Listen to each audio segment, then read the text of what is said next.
We'll be fucking sorry, motherfucker! Heyo kiddos, it is your unmedicated host Captain Cook here. And you know what? I got something to say. I got word facts to spit, so cover your mouth, cover your eyes, and cover your ears, because I'm going to spit all over the place. GTA Vice City is not the definitive 80s experience on the PS2, at least in my opinion. Yeah, I said it. There's only one game in my heart and in my soul that managed to capture the ultra violence. Look at you now! The naughty, foul-mouthed swearing. Don't come talking to me, Jackoff. And all those sweet Colombian nose clams. Keep it up. You walk away like you did me some favor. Ladies and gentlemen, Scarface. Fuck you, Hassan!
Oh yeah, kiddos, this game is my jam.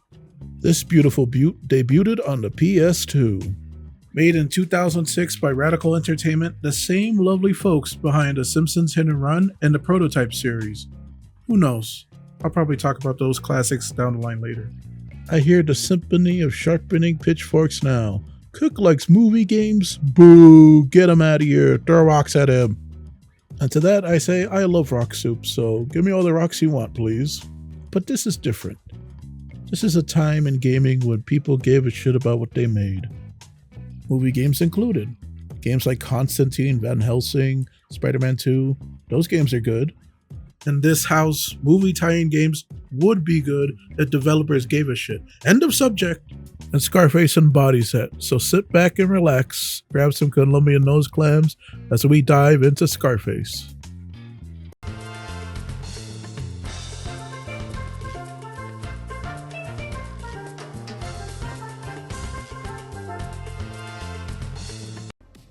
Now, some of you kiddos who've seen the movie may be asking, hey yo Cook, how can you make a game about a movie like this? A movie about a Cuban refugee making his way up the criminal ladder and through the booming cocaine trade in the 80s, filled with brutal killings, delicious nose clams, all to show him fall from grace and die at the end? Well kiddos, you're gonna say sponduli to that message and make a what if scenario. It works for Disney, it could work for us. That's what we're getting here, kiddos. Instead of Tony getting spinal surgery via shotgun therapy, Tony Montana uses his Tony senses and blasts that dirty shotgunner into the next life. Look at you now! And with that butterfly effect in motion, Tony shoots his way out of his mansion, escaping by the skin of his balls as the DEA take over and wrecks all his shit. You get to see your whole empire die right in front of you. All your cash gone. The sweet Colombian candy canes gone. All the stuff you own, like your slot machines and random vending machines, are gone too. After that faceplant into poverty and a YouTube video saying how Tony deserved his downfall, Tony takes refuge in a rundown cabin. Before all this transpired, Tony had more cocaine than blood in him. So he's coming down and realizing, oh wait, I've been a drugged out cunt this whole time. And his 12-step program includes taking back his empire from Sosa and blasting whoever works with him. Shit. Oh shit, Manny, I need you. I need you, hermano. You asshole, Antonio. You're an asshole, you know why? You don't listen, pendejo. Not even to yourself. You fucked up. You fucked up good because you caused this. This everything. What happened? What the fuck happened? Oh, Antonio, man. Why didn't you fucking listen? Hey, Sosa! You thought you could take me? No! No one takes Tony Montana down by me! You hear me, Sosa, you cocksucker? No one but me. You did me a favor, you shit. Got rid of my baggage. Made me lean like before. Okay, what you gotta do to make it right? To get everything back. Sosa! That prick gotta die! Gonna bring out a war against that fuck! Anybody who tried to work with him, fuck them off! Who works for Sosa, you may ask? Well, characters that were mentioned by name are seen for like 5 seconds in the movie. People such as Nacho Contreras, He's fat! Gaspar Gomez, How many babies have you eaten today, Gaspar, huh? Baby, what the fuck are you eat talking babes. about? and the fucking Diaz brothers. Hey, fuck! They fucking Diaz brothers! Yep, they took all your empire and cut it up and served it amongst themselves. Cut it up like a birthday cake, and they left you out of the party. Well, guess what? We're gonna be the party poopers here. So, 6 months later, Tony is back, making moves, reconnecting with old associates. Associates like his lawyer, who's voiced by James Woods, With you right now. Word's gonna spread that you're back in town. star of hit films such as Vampires, and the ultimate bro Felix, who lets you know how Sosa took over your empire. So that's the story up until then. I'm not one to spoil whole stories, I prefer you play it for yourselves. But in short, this is a revenge story. You're getting your empire back, piece by piece, turf by turf, bullet by bullet, all in an effort to have Sosa's head on a platter, so you can tell where this is going. You like that? Come on! No, motherfucker! You fuck with me! You fucking with the best! Have a nice drink, Sosa! You stupid fuck! Simple story, kiddos. You can tell it to your kids when you're reading their bedtime stories. Some of you might be saying, oh, this goes against the movie's message, and it's a travesty against film. And to that I say, of course it is, but we're here to have fun, aren't we? It 110% goes against the film's message, but I'd rather have this than some, I don't know, a shitty remake of Scarface. Don't you worry, don't remake Scarface. Our pain and suffering will not end. Our pain and suffering will not end, but let's talk about how to build an empire first.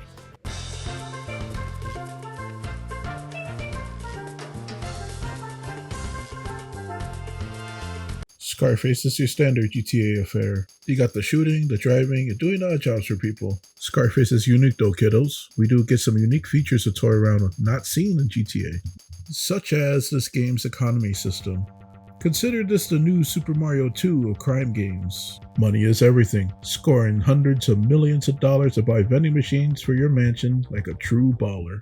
Ways to get money in this game boils down to 2 gameplay loops. First is killing the gangs on contested turf. Gangs are a little more than walking dollar signs in this game. Cold-blooded murder is a viable option to get cash. Wiping out gangs and their leaders will let their stash of money and drugs be yours, just like in real life.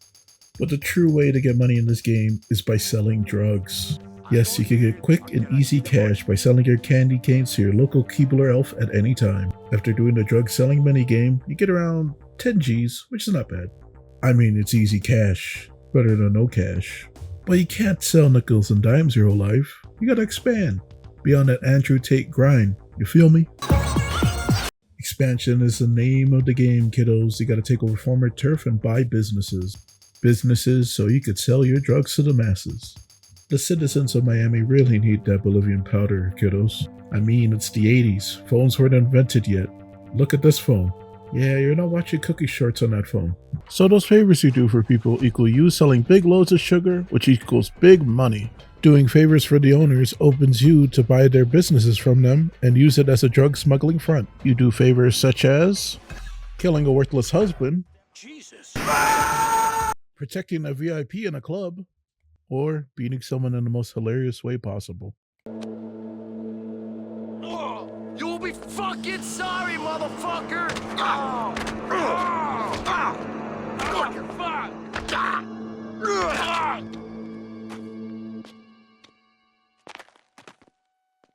What? You fucking missed me, bitch! Fuck me. Die! Come on! Die, motherfucker! Come on, cocksucker! Come on! Come on! Die! Die, motherfucker! Oh, piece of shit! After the favors, the owners feel indebted to you and offer the place for sale. So grateful, I know. Turns out most owners are in debt, and you have to pay it off to own it. This job gets very stressful, kiddos. Anyways, after selling an arm and a leg to get the mullah to buy the business, you gotta buy more of them and do more favors. Who's your daddy? You gotta keep doing this to own the turf and build your empire. Sell me this place and I make a name for it again, okay? So, once you own all the businesses of an area, your final step is to take down the gang-owned storehouses. You do this peacefully, by leaving an eviction notice. Just a snake, outside. Once that's done, congratulations. You're open now to make the big bucks. All the fronts you own are ready for drug runs, and your storehouse is loaded with a bunch of drugs. It's time for a drug run, or you pick up your collections of cash that are outside of your businesses. But that's easier said than done, kiddos. These gangs hate to see a self-made man. These gangs will try to stop you by destroying your businesses as you're doing your drug runs. You'd be well advised to get them as quickly as possible, or else they'll destroy your businesses. A destroyed business means you can't collect money until you repair it. Sometimes you'll be running across a whole map to just save one business. But if you lose a business, it's no big deal, just a monetary loss. The real problem of a drug run is keeping your car healthy. If it goes kablamo, say goodbye to all your money and drugs. But overall, yeah, that is the main loop of making big money in this game.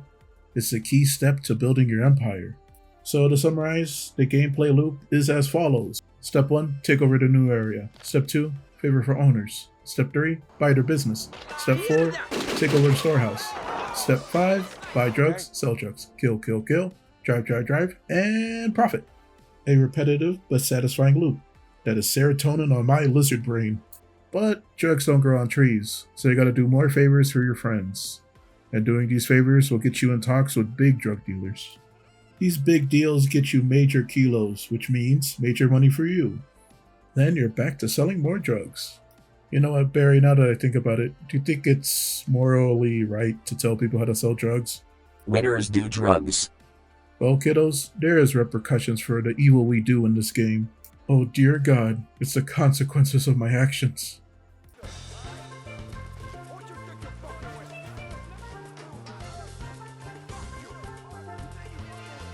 Yes, kiddos, consequences are things we face in life and also in this game. Anything you do angers people in Scarface, be it the gangs or the cops. Sad fact of life, people hate seeing people successful. Killing and selling drugs is frowned upon in our great society. Which brings us to this game's heat meter. Let's start with the cop heat system first. As the game begins, you're informed by Vice that they're keeping a close eye on you. Doing unlawful things makes your visibility meter go up. That means cops are getting reports on you and they are coming in to intervene. Once the visibility meter is nearly full, cops will go to your location. On higher heats, they'll spawn faster. There's two scenarios a cop may find you in. A cop may approach you, you may be covered in blood but you got no weapons out, he'll just have a little chat with you. The second scenario, a cop sees you do this. Well, an APB is put out on your sorry hide and you must lose to cops. No ifs, ands, or buts. And these cops don't play. There's no arresting system here, kiddos. They're out for blood. So it's time to make your great escape. But this is how you get more heat, sadly. Running over people or shooting at cops raises your heat levels to the roof. These cops hold grudges, baby. Police heat affects gameplay. At low heat, you get a larger window to escape law enforcement. And all new police and their cruisers will be chasing you. As your heat rises, it affects police response time. DEA agents will join the party and chase you down along with the cops. They will even use road spikes to slow you down as well. Miami PD don't play. So it's best to lower your heat by paying them off. If you don't pay them off, they'll indict you and take money anyway. Also during cop sections, the visibility meter turns into a timer, a countdown to say. What happens when you let that timer empty? Well, see for yourself.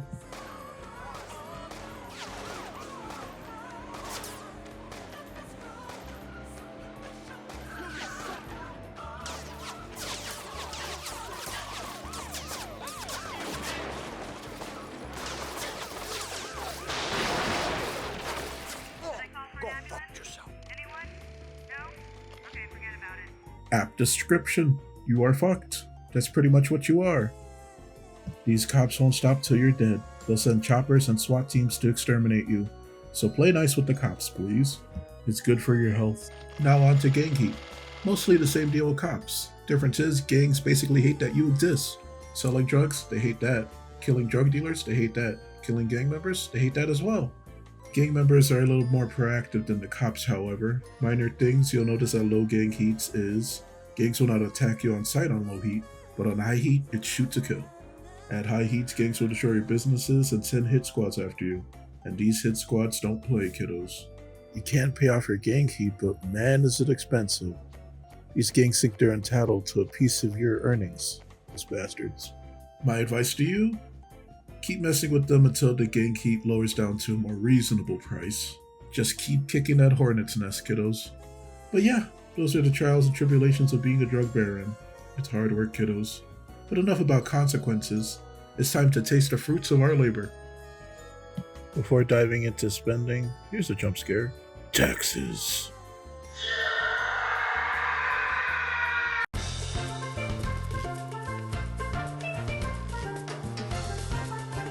Yeppers, you gotta launder your dirty cash, and the bank has to clean it up for you. You're gonna have to pay, taxes. Such a dirty word.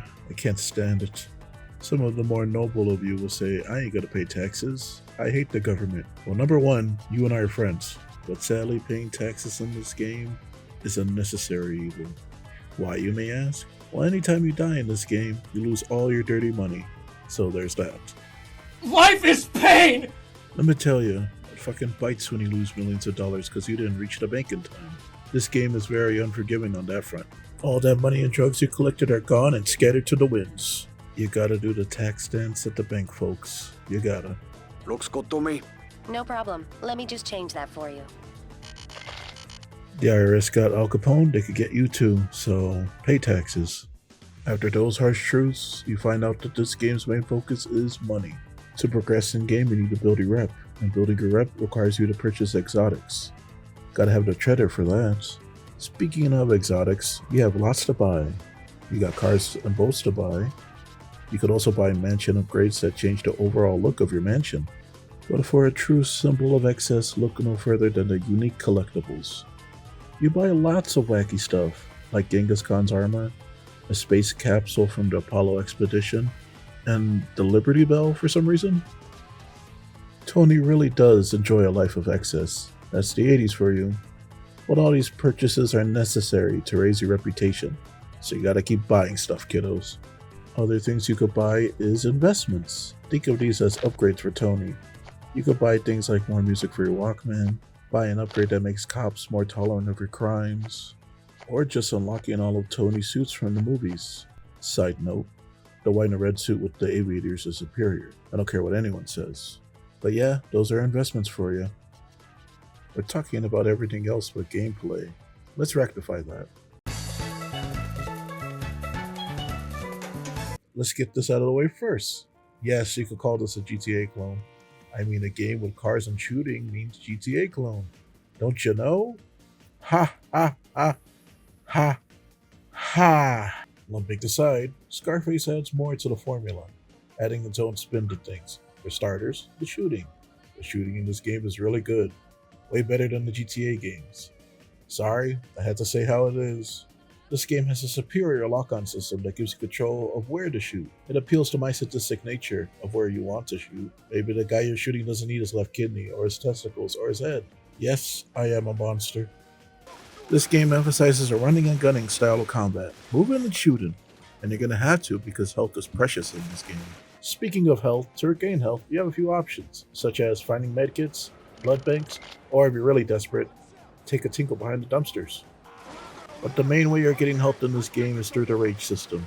Rage is vital to gunplay. Everything you do in combat supplies your bloodlust. This is where the taunt button does its magic, and it isn't just for show. It's beneficial to taunt your targets as you're shooting them, or as they're dying. Every bit of rage. Once that meter is full, you switch to Tony's point of view as he goes full nanners. You got unlimited ammo and unlimited insults, all for a short time, so you could rip apart your enemies. Every kill equals health, so shoot and swear until it's done. This gameplay wouldn't be complete without the guns. Each gun has its uses and merits, but you should keep in mind bringing heavy artillery to firefights attracts a lot of police attention. So choose wisely between your weapons, which we'll delve into right now. First up, the pistols. Comes in 3 flavors, the 38, the 45, and the Desert Eagle. 38 and 45 are similar, only difference is damage. But they can be silenced, and in turn makes it discreet warfare. The Deagle, however, is a powerhouse. Point and shoot to obliterate, a beautiful death dealer. Onto the guns that go rat-a-tat-tat. First up, SMGs. You got the Micro and the Mac. They're both similar, but both can be silenced, the only difference is damage. The Mac-10 is superior, however, and makes for a beautiful symphony of bloodshed. It's magic. But for those who want something a bit more bold, with high stopping power, look no further than the AK-47 and the M16. Both are deadly and wonderful. I don't really see a difference between them in terms of damage. If you want to make things ultra dead, you'll want the M16. And oh yes, it can be upgraded to have a grenade launcher. It is your little friend. But don't slouch on the AK-47, for it is just as formidable. So choose your favorite and start filling cemeteries. Now on to the shotgun. Yes, the shotgun. The only shotgun in this game. And to be honest, you only need one, because this thing is a problem solver. Anything in your path is annihilated, and god damn it's beautiful. It makes me want to shake Mr. Johnny Gun's hand. Johnny Gunn is the inventor of guns, if you didn't know. Don't fact check me, I wouldn't lie to you. Now, onward to the more funnier options, the special weapons. You got the RPGs, grenade launchers, and snipers. I don't feel like going into incredible detail on these. They're pretty self-explanatory. Sniper for long distance kills, and RPGs for the elderly. Did I also mention most of these guns can be fired from the comfort of your vehicle one-handed? Recoil? Ha! Recoil fears you. Alright, I've been neglecting to mention one last weapon in the game. One that strikes fear to my cold, dead heart. The chainsaw. Ah yes, fellow Resident Evil 4 players have learned to fear chainsaws, as it's instant death. Not me, I learned that fear from Scarface. You see, the weapons you unlock in this game, your enemies unlock them too. And as you progress, the weapons rotate amongst the gangs. Enemies start with pistols and SMGs, then start getting grenade launchers and assault rifles. Once they get their hands on chainsaws, however, the game turns into a nightmare. The devs knew what they were doing, because gang members with chainsaws have higher health and eat more bullets. Just one touch and it's game over, so be very afraid of these crazy individuals. But overall, yeah, this game's weapon choices are fantastic, and truly are a work of crazy mad devs. Another neat thing is all these weapons can be found in your trunk of your car, so you can pick and choose for any occasion. Speaking of cars, let's talk about the driving in this game. As per usual with sandbox games, you gotta get around fast, and you can't be expected to walk everywhere. But this doesn't mean you steal cars like some common thugs in other games. You order your own extravagant luxury vehicles via your brick phone. But if you're really lazy to order one of your own cool cars to you could always use your silver tongue to convince these peasants to loan you your vehicle. It's the 80s, everyone's on coke, okay? I mean, do you make good decisions when you're high? I don't think so. But to be honest, your purchased vehicles are where it's at, kiddos. Your first vehicle in the game is free, and repairing it costs you nothing. So if you have an unfortunate accident, it's on the house. But that's not the same with all cars. Some cost a pretty penny to repair. Sometimes it's preferable to drive the cheap cars around, and you save your best cars for drug runs. Driving around the city in this game is wonderful, by the way. Let me tell you, they were cooking with this map. Oh yeah, buddy. This whole map feels like a giant racetrack. You find shortcuts to save time while driving, and feel like a speed demon as you tear through the cities in your luxury cars. Lots of cars to collect in this game that range from useful to complete gimmick cars like the bulldozer and dump truck. Tony most likely bought it because he can do it. Why not? Some vehicles have perks, like police cars. People will actually yield to your flashing lights. Or better yet, you could buy the coveted bulldog truck. It has a mounted machine gun on top. No man should have this much power. And what's a road trip without some bitchin' tunes? Let's talk about music, kiddos. The music in this game is rocky, kiddos. Instead of going for a typical 80s soundtrack, like with Tears for Fears or stuff like that, they made the bold choice of actually putting a unique soundtrack together. The genres such as Latin soul and reggae, you're damn right preteen me was jamming out to some of these bangers. A personal favorite song to kill people to is Get My Gun by D12. Yes, Tony's so rich he could buy music that doesn't exist till years later. Speaking of music, this game has the best mechanic that should be in most games for Christ's sake, which is music can be played anywhere, anytime. It turns any firefight into the most violent music video ever. Blasting a person's head off while Johnny Cash is playing is something you can't get anywhere else. It's the little things in this game I truly adore. You know what? Let's talk about those little things. What I truly love about this game is the love and adoration the developers had for making this game. There's a making of video you guys should check out, link in the description, and you can tell by the giddiness from everyone involved that this game meant a lot to them. The care and thought on this game is all over the place. I mean, they got Tony down to a fucking T. His talking style, You like kids? You like kids? I'm not gonna give you no more. his insults, his walking style, even down to the way he shoots. It's so great to see the care they put in. They even made sure Tony doesn't kill innocent people, like in the movie. I used to kill them. They don't deserve it, man. Fuck them. Tony has so many lines. He has lines talking to NPCs, gangsters, cops, everybody. All with Tony's charm, captured by the voice actor Andre Solagosa. Andre does a phenomenal job as Tony. They had Andre putting in work for his role. Say hello to my little friend. I hope he was paid damn well for his efforts, because Tony has to scream and be so vocal. Fun fact, this game has a world record for the most swears in the game, with over 5,000 fucks in just one game. That's not to mention every other bad word that's said in this game. Kids can expand their vocabulary with this game if they wanted to. Yes, sirree, the devs love to make this game. That's a damn rare thing, so love what you work on. To show you how old school this game is, you can play as 3 other characters for absolutely free in this game. No $5.99 required. You can play as 3 different henchmen in this game. You got the driver, he drives. I enjoy destroying lives. The enforcer, he beats up people. Release me! Release me! And the assassin, she kills people. Oh, God.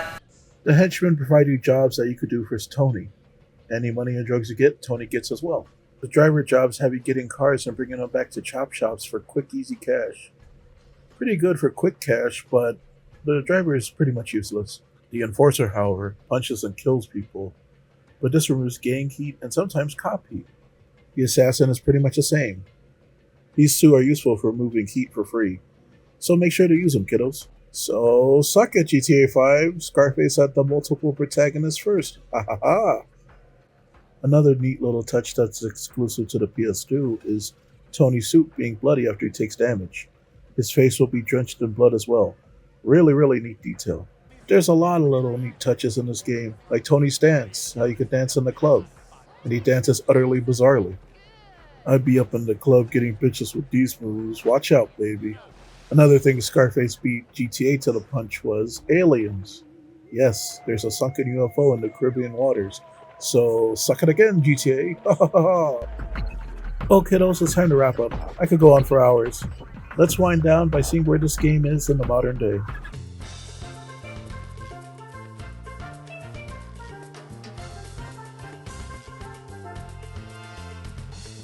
Scarface did well critically and financially. It even got a Wii port. Seems ripe for a sequel, don't you think? But nothing happened. Why? Well, kiddos, there was talks and progress on the sequel. You can see the footage of how far it got in development on this channel, Mafia Game Videos. Shout out to them, link in the description. Apparently, the sequel would have Tony be run out of Miami by the FBI and losing his empire once again. So where do you go when you're down on your luck? Vegas, baby. Which is an absolute genius idea. The developers had this idea planned from the get-go. They had lines in the original game of Tony having interest to go to Vegas. Oh, I gotta check out Las Vegas one of these days, man. The game did well. There's an invested fan base. Why didn't they make it? Well, kiddos, it's time to talk about the fate of Radical Entertainment. Like most good small studios, their publishers seem to always spend their money like there's no tomorrow, or sell away their stuff for more money. The publisher known as Vivendi's did the latter. I don't know what their deal was, but they were selling out to someone bigger. Doesn't sound so bad, right? Who did they sell it to?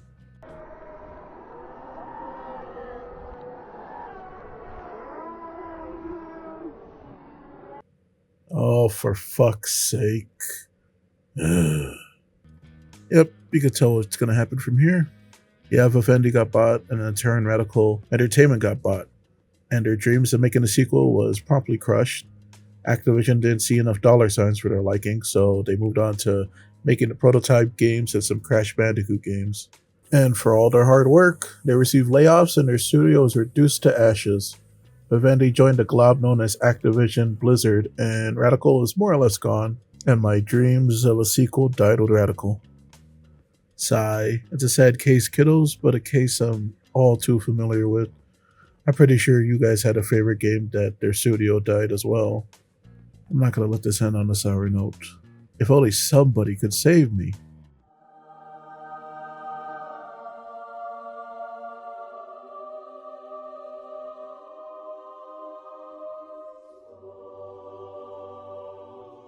Hallelujah.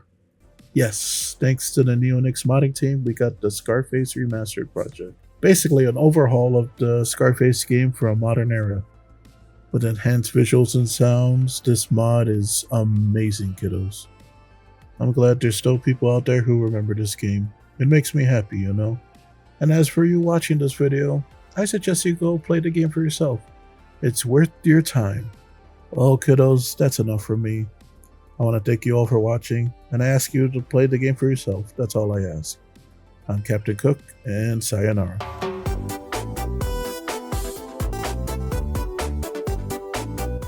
Do that YouTube thing if you want to support me. And the drawings are made by me. It's made by my friend Pink Paletta. We want to see her artwork.